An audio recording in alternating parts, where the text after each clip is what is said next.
So we're encouraging you to pray all day long here at KCBI. Are we asking you to pray for your candidate to win? No, we're not, because really God is in control of that today. What we are praying, though, is that you would align your heart to God's heart today, and that His kingdom would be, that His kingdom would come here on earth just as it is in heaven, that we would get in line with His plan for us today. And we've been praying that now for several days here at KCBI, and God's not going to be surprised at all by the outcome of the election tonight. As a matter of fact, He has directed it. He's directed it according to His plans for our nation.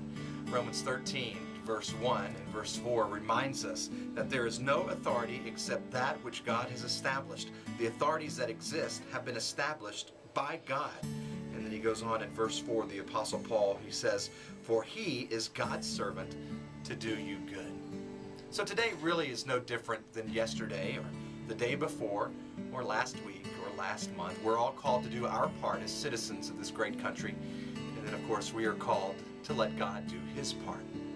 It's real easy for us to continue to have patterns of thinking and behavior that we've adopted into our lives. As we talked about yesterday, habits that we've developed for so many years. And I encouraged you yesterday to do something different to break that cycle that so often leads us into the continued cycle of despair and misery.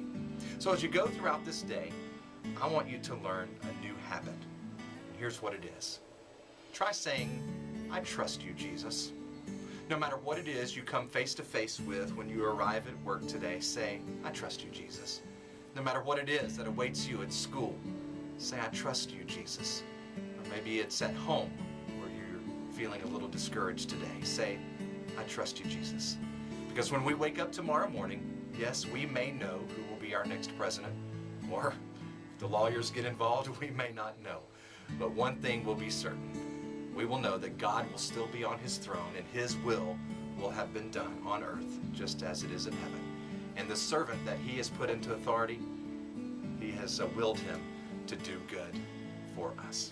So we can say throughout all day today as we pray, "I trust you, Jesus." Will you join us today in doing that?